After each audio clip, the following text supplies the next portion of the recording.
Patricia Lansing's coffee mug shattered against the floor of her office, the sound echoing through the empty HR department like a gunshot. Her hands trembled as she stared at the computer screen, her breath coming in short, sharp gasps. 12 years. 12 goddamn years of falsified records, hidden payments, and a secret so massive it could destroy everything. "This can't be real," she whispered, her voice cracking. "This can't be happening." But it was real. The numbers didn't lie. Every month for 144 consecutive months, an employee named Nina Moretti had received her salary from a ghost account, authorized by CEO Douglas Hartwell himself. Not from company payroll. Not from standard operating procedures. From somewhere else entirely. Patricia's mind raced through the implications. Embezzlement. Fraud. Criminal conspiracy. The company she'd devoted 15 years of her life to might be built on a foundation of lies, and the man at the top was responsible. Her stomach churned as she reached for her phone, her finger hovering over the number for Cameron Rhodes, the CFO. This was bigger than her. This was bigger than anyone. She made the call. 20 minutes later, Cameron burst through her office door, his usually composed face pale and drawn. He was a man who lived and breathed spreadsheets, who found comfort in the cold certainty of numbers. But there was nothing comforting about what Patricia showed him now. "Walk me through it again," he said, his voice tight. "Every detail." Patricia pulled up the audit trail, her fingers flying across the keyboard. "I was doing the quarterly compliance review. Standard procedure. But I noticed this anomaly in the payroll subsidiary accounts. One employee, Nina Moretti, data analyst, has been receiving payments from account 7743B for 12 years. 7743B? Cameron's eyes widened. That's not a payroll account. That's a discretionary executive fund. Exactly. And it requires CEO authorization for every single transaction. Patricia swiveled the monitor toward him. Look at the signature logs. Douglas Hartwell. Every month. For 12 years. Cameron leaned closer, his jaw clenching. How much are we talking about? Her full salary. Currently $78,000 a year, but it started at $52,000. Total disbursement over 12 years. Patricia pulled up the calculation. $873,000. The silence that followed was suffocating. Cameron stepped back from the desk, running his hands through his hair. Jesus Christ. Patricia, do you understand what this means? If this gets out, if the board finds out, if the press finds out. I know, Patricia cut him off. But we can't just bury this. There are laws. Regulations. If we know about this and don't report it, we become complicit. Cameron paced the small office like a caged animal. We need to talk to Douglas. Get his side of the story before we do anything. There has to be an explanation. An explanation? Patricia's voice rose. What possible explanation could there be for secretly paying one employee's salary for over a decade? This isn't a clerical error, Cameron. This is systematic. Deliberate. This is. I know what it looks like, Cameron snapped. But Douglas Hartwell has been with this company for 25 years. He saved us from bankruptcy. He's not a criminal. Then what is he? The question hung in the air between them, unanswered and unanswerable. Finally, Cameron straightened his shoulders, the CFO in him taking control. We confront him. Tomorrow morning. First thing. Both of us. We give him a chance to explain before we take this any further. Patricia nodded slowly, though her hands still shook. And if his explanation isn't good enough? Then we go to the board. And let the pieces fall where they may. That night, Patricia didn't sleep. She lay in bed, staring at the ceiling, her mind churning through scenarios. Each one worse than the last. By the time dawn broke, she'd convinced herself that Douglas Hartwell was either a criminal or a fool, and neither option offered any comfort. The meeting was set for 8 a.m. in Douglas's office. Patricia arrived 10 minutes early, her stomach a knot of anxiety. Cameron was already there, looking like he hadn't slept either. They sat in the waiting area outside the CEO's office, not speaking, just waiting. When Douglas's assistant finally ushered them in, Patricia's first thought was how tired he looked. Douglas Hartwell was 57 years old, with silver hair and the kind of weathered face that spoke of long hours and hard decisions. But today he looked ancient, like a man carrying the weight of the world on his shoulders. Patricia. Cameron. He gestured to the chairs across from his massive oak desk. I assume this isn't a social call. Cameron didn't waste time. He placed a folder on the desk, opened it to reveal the audit reports. We need to talk about Nina Moretti. The change in Douglas was instantaneous. His face went white, then red, then settled into a kind of resigned gray. He closed his eyes for a long moment, his jaw working silently. When he opened them again, there was something broken in his gaze. I wondered when this day would come, he said quietly. So you admit it? Patricia couldn't keep the accusation from her voice. You've been illegally funneling money to an employee for 12 years? It's not illegal, Douglas said, but his voice lacked conviction. The money doesn't come from company funds. Not really. It's complicated. Then uncomplicate it, Cameron said. Because from where we're sitting, this looks like fraud. Major fraud. The kind that sends people to prison and destroys companies. Douglas stood abruptly, walking to the window that overlooked the city below. For a long moment, he just stared out at the skyline, his hands clasped behind his back. When he finally spoke, his voice was barely above a whisper. Have either of you ever had to fire someone you knew didn't deserve it? The question caught them off guard. Patricia exchanged a glance with Cameron before answering. We've all had to make difficult staffing decisions. No, Douglas turned to face them, and Patricia was shocked to see tears in his eyes. I'm not talking about performance issues or budget cuts. I'm talking about looking someone in the eye, someone who works hard, someone with a family, someone who's done nothing wrong, and telling them they're fired because the numbers don't add up. Have you ever done that? Cameron shifted uncomfortably. Douglas, what does this have to do with? Everything. Douglas cut him off. It has everything to do with it. Because 12 years ago, I had to do exactly that. 163 times. He moved back to his desk, sinking into his chair like a man twice his age. You both know the company was in trouble back then. Serious trouble.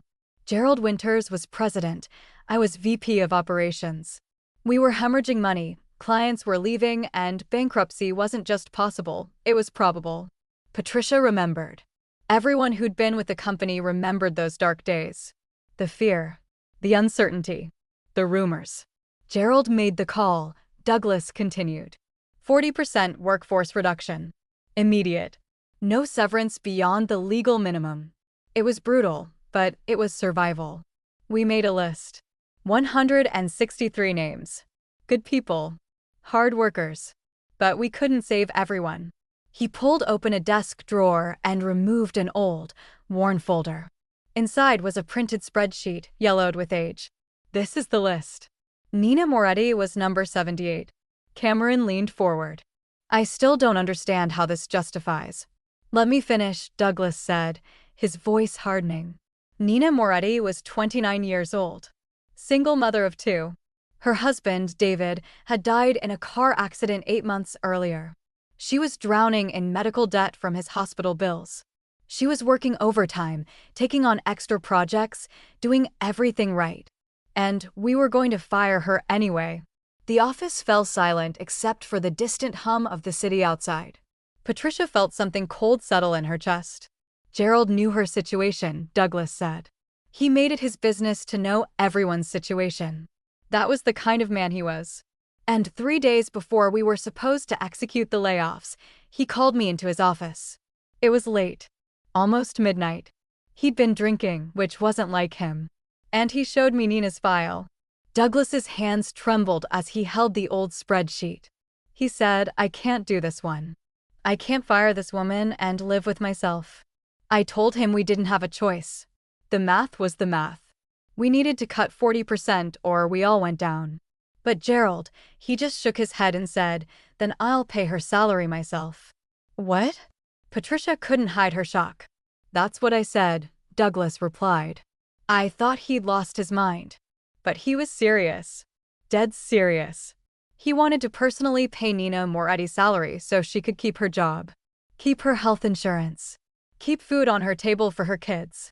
But there was one condition: absolute secrecy. She could never know. No one could ever know. Cameron stood up, agitation clear in every movement. That's insane. Why? Why not just give her the money directly? Why the elaborate charade? Because Gerald understood something about dignity, Douglas said quietly. He knew that if Nina found out she was being paid by charity, it would destroy her. She needed to believe she'd earned her place. She needed to work, to contribute, to feel like she mattered. Gerald said, "We're not saving her. We're giving her the chance to save herself." Patricia's mind reeled.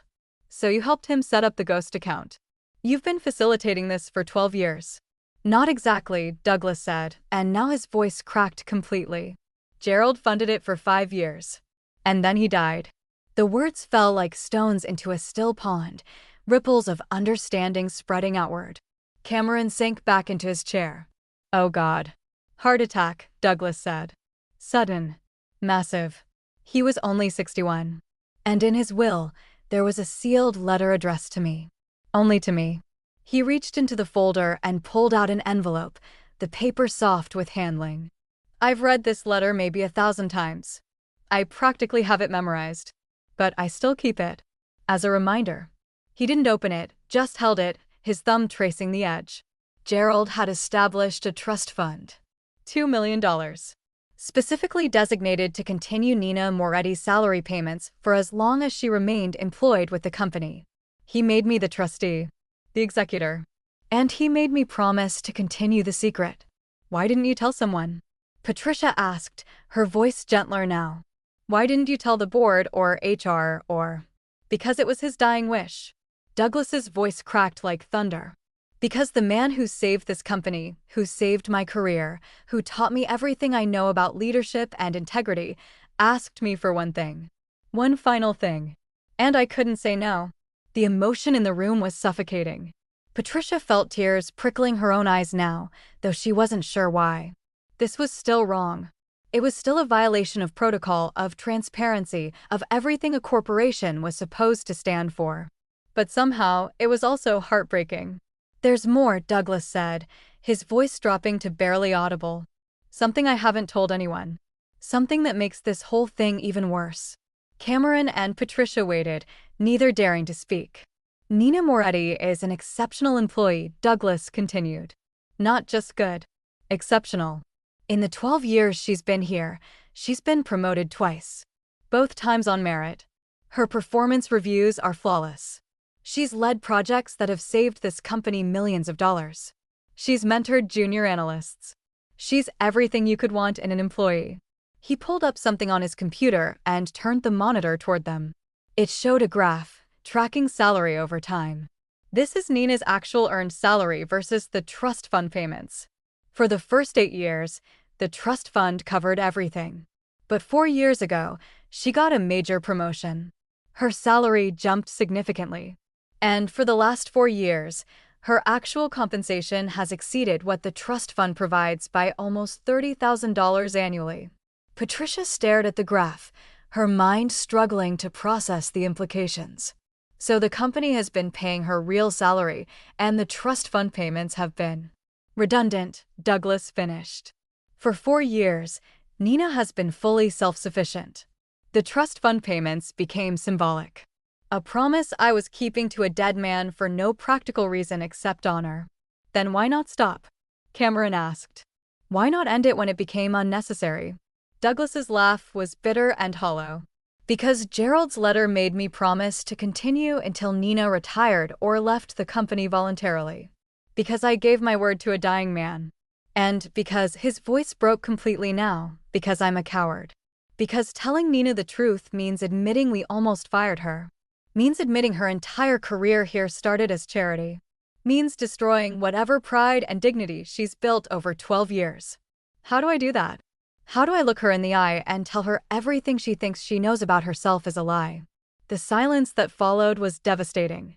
Patricia felt like she was standing at the edge of a moral abyss, looking down into darkness with no bottom. Every instinct she had as an HR professional screamed that this situation was wrong, improper, potentially illegal. But every instinct she had as a human being understood the impossible position Douglas was in. "The board is already asking questions," Cameron said finally. "Theodore Ashford saw something in the last financial review. He's demanding answers." "We can't keep this quiet anymore, Douglas. It's over." Douglas nodded slowly, like a condemned man accepting his fate. "I know. I've known for a while now that this day was coming. Maybe I wanted someone else to force my hand so I wouldn't have to be the one to make the decision." "What do you want to do?" Patricia asked. "I want to tell Nina the truth," Douglas said. "Before the board finds out. Before it becomes a scandal. She deserves to hear it from me. She deserves to understand why." "And then?" Cameron pressed. "And then I'll resign," Douglas said simply. "I'll take full responsibility. I'll tell the board it was my decision alone to continue the payments after Gerald died. I'll protect his reputation and the company's. And I'll accept whatever consequences come."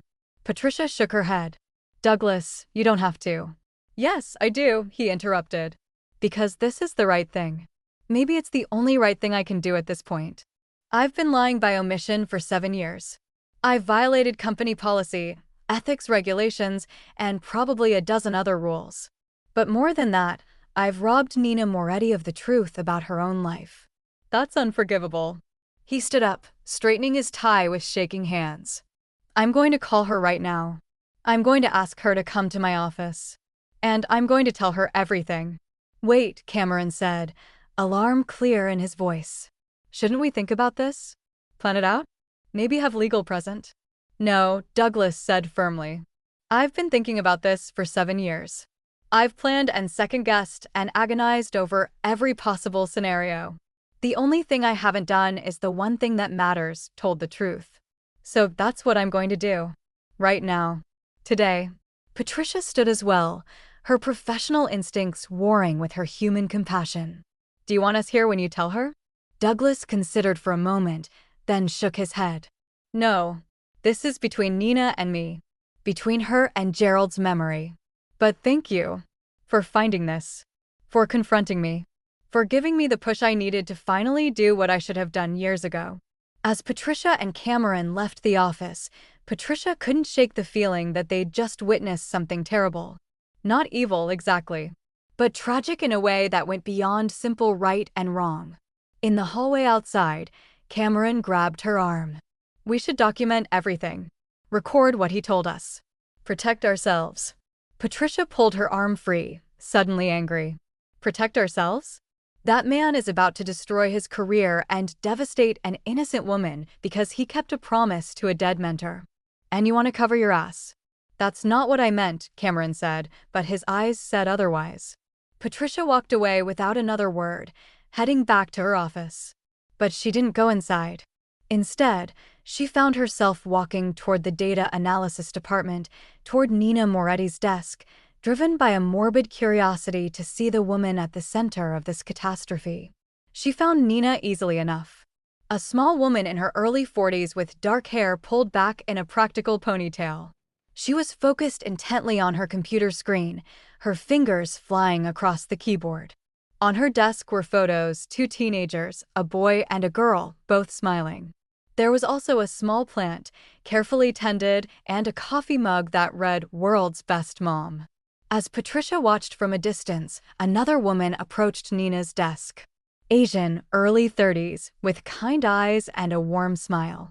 "Nina, are you coming to lunch?" the woman asked. Nina glanced up, smiling. "Not today, Keiko. I'm trying to finish this analysis for the Henderson project." "Rain check." "Always working," Keiko teased gently. "You know, you should slow down sometimes. Enjoy life a little." Nina's smile widened. "I am enjoying life. I love this job. Love this company. I never take it for granted, you know? Every day I come in here, I'm grateful to be part of something meaningful." The words hit Patricia like a physical blow. She turned away, her eyes stinging with tears she couldn't explain. In less than an hour, that woman's entire world was going to shatter. Everything she believed about herself, about her career, about her place in this company, all of it was about to be revealed as a carefully constructed illusion. And there was nothing Patricia could do to stop it. She returned to her office and tried to work, But her mind kept drifting back to Douglas, to Nina, to the impossible situation they were all trapped in. An hour passed. Then two. Patricia kept checking her phone, waiting for the explosion, for the screaming, for security to be called. But there was nothing. Just silence. Finally, at 3 p.m., her phone rang. It was Cameron. "It's done," he said, his voice flat. Douglas told her everything. "She's still in his office. Security called me 20 minutes ago because someone reported hearing screaming from the executive floor." Patricia's blood ran cold. "Is she okay?" "I don't know. I don't think anyone's okay right now."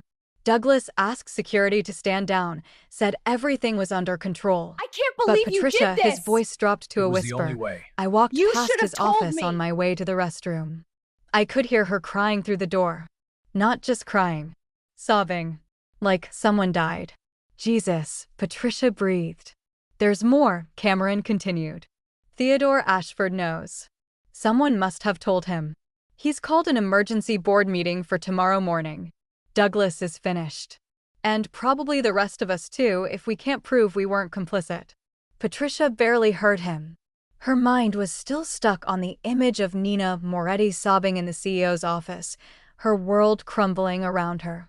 "I have to go," she said abruptly and hung up. She didn't know where she was going until she found herself outside Douglas's office. The door was closed, but she could hear voices inside. Raised voices. Angry voices. 12 years of my life. That was Nina, her voice raw with emotion. 12 years of thinking I earned this. Thinking I mattered. "You do matter," Douglas's voice, equally strained. "Everything you've accomplished, every promotion, every success, that was you. All you. It wasn't real." Nina screamed. "None of it was real. I was the charity case. The pity hire. The widow they felt sorry for. That's not true. Nina, please, if you'll just look at your performance reviews, your project results." "I don't care about the results." The pain in Nina's voice was unbearable. "Don't you understand? It doesn't matter what I accomplished if the only reason I was here to accomplish it was because some rich man felt sorry for me."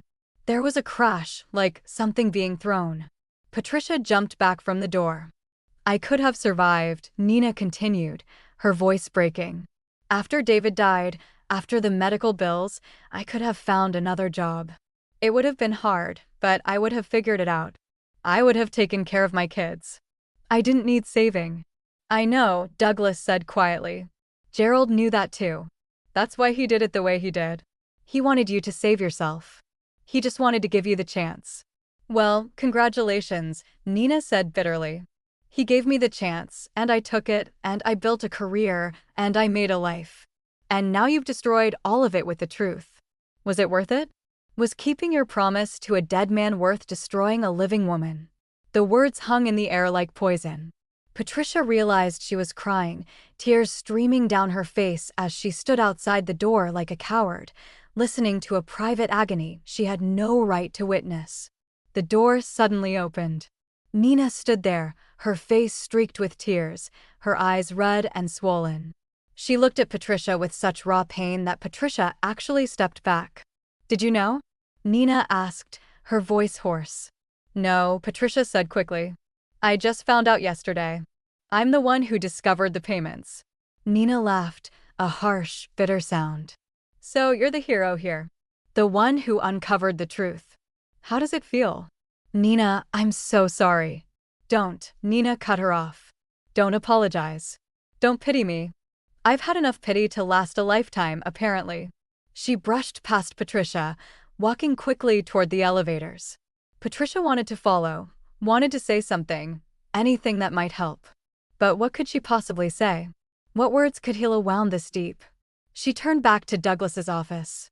He was sitting at his desk, his head in his hands, looking like a man who'd just survived a car crash. When he looked up and saw Patricia, there was nothing but emptiness in his eyes. "She hates me," he said simply. "And she should. I had 7 years to tell her the truth. 7 years to give her the choice of what to do with this information. And instead, I chose to protect myself. I chose comfort over honesty." "You were honoring Gerald's wishes," Patricia said, though the words felt hollow. "Was I?" Douglas asked. Or was I just too much of a coward to face the consequences? Gerald's been dead for 7 years. Maybe he was wrong. Maybe the whole thing was wrong from the start. Dignity can't be built on lies, Patricia. It just can't. He stood up slowly, moving like an old man. Tomorrow I'll resign. I'll tell the board everything. Maybe that will help somehow. Maybe it won't. But it's all I have left. Patricia left the office without another word. She went home early, claiming illness. She sat in her apartment, staring at nothing, trying to make sense of a situation that defied sense. The next morning, the board meeting was brutal. Theodore Ashford led the charge, demanding Douglas's immediate resignation and a full investigation. Douglas didn't fight. He read a prepared statement, taking full responsibility, protecting Gerald's memory and the company's reputation. By noon, he was gone. Patricia tried to find Nina over the next few days. She called. She sent emails. She even went to Nina's house. But Nina had vanished. She'd taken a leave of absence, citing personal reasons. Her desk sat empty, the photos and the plant gone. Keiko Tanaka, Nina's friend, cornered Patricia in the hallway a week later. What happened? Keiko demanded. Nina won't return my calls. She won't answer her door. I'm worried about her. Patricia wanted to tell her everything. Wanted to share the burden of this terrible knowledge. But she couldn't. She just shook her head and said, I can't tell you. I'm sorry. Keiko's eyes filled with tears. Did someone hurt her? Did the company do something to her? The question was so painfully on target that Patricia couldn't answer. She just walked away, adding Keiko's pain to the growing weight of guilt she carried. 2 weeks after the revelation, Patricia received a letter. It was handwritten on plain white paper in neat, careful script. Ms. Lansing, I'm writing to formally submit my resignation, effective immediately. I cannot return to the company. Every hallway, every desk, every success I thought I earned is now poisoned with the knowledge of how I really got there. You asked me once if I was okay. I'm not. I don't think I will be for a long time. But I want you to know I don't blame you. You were doing your job. You were seeking truth, and truth matters, even when it destroys. My children asked me why I've been crying. I couldn't tell them. How do I explain that their mother's career was built on charity? That everything I taught them about hard work and earning your place was a lie I believed? I'll find another job. I'll rebuild. That's what I do. But I'll never trust it again. I'll never believe it when they tell me I'm valuable, that I matter, that I earned my place. That's the real price of mercy, isn't it? It robs you of the ability to believe in yourself. Tell Mr. Hartwell I understand why he did it. Tell him I even forgive him in a way. But I can never see him again. I can never set foot in that building again.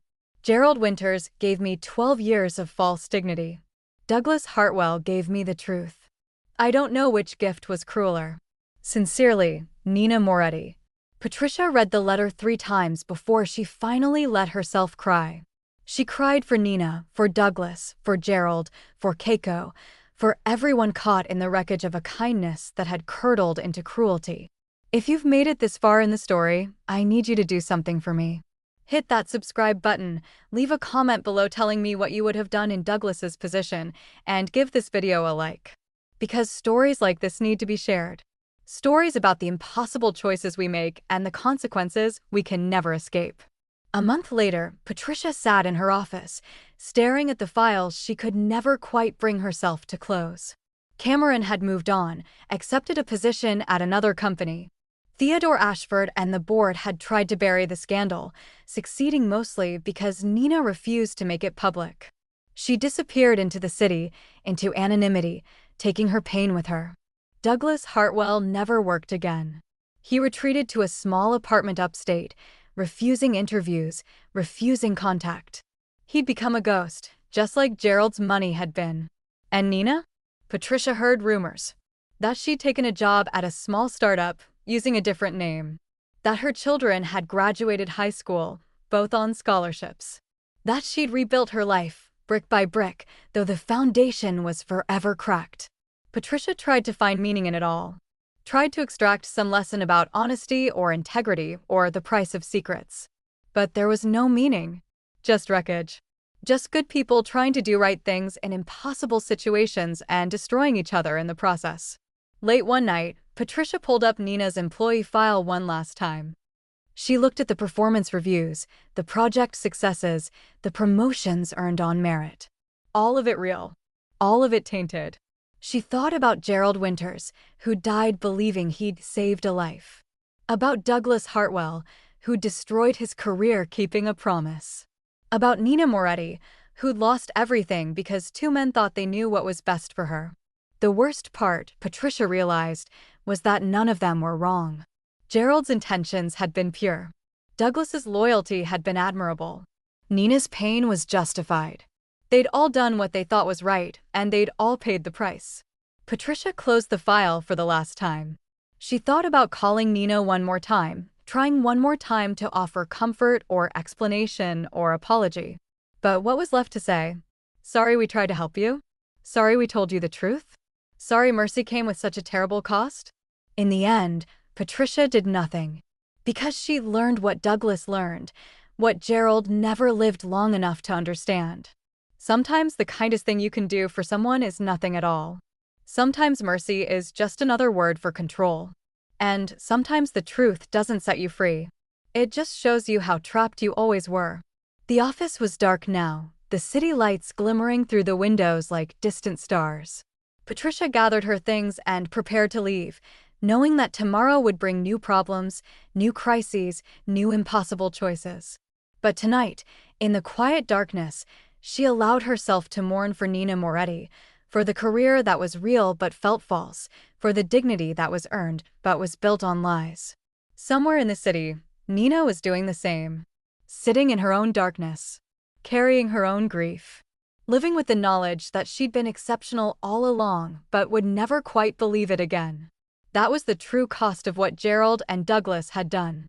Not the money, not the scandal, but the theft of Nina's ability to trust in her own worth. And there was no trust fund large enough to pay that back. Patricia walked out of the building into the cold night air. Behind her, the office towers stood like monuments to ambition and success. Inside them, thousands of people worked and dreamed and built their lives, never knowing how fragile it all was. Never knowing that kindness could be cruelty, that mercy could be poison, that sometimes the worst thing someone can do to you is try to save you.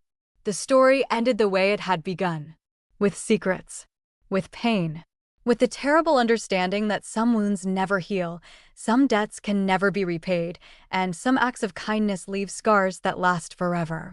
Before you go, please take a moment to like this video, subscribe to the channel, and drop a comment sharing your thoughts.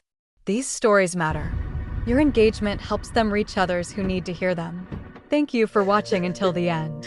Nina Moretti never came back. Douglas Hartwell never recovered. Gerald Winters' legacy became not inspiration but warning. And Patricia Lansing learned that truth and kindness are sometimes incompatible, that you can't save people from themselves, and that the price of mercy is always paid by the one who receives it.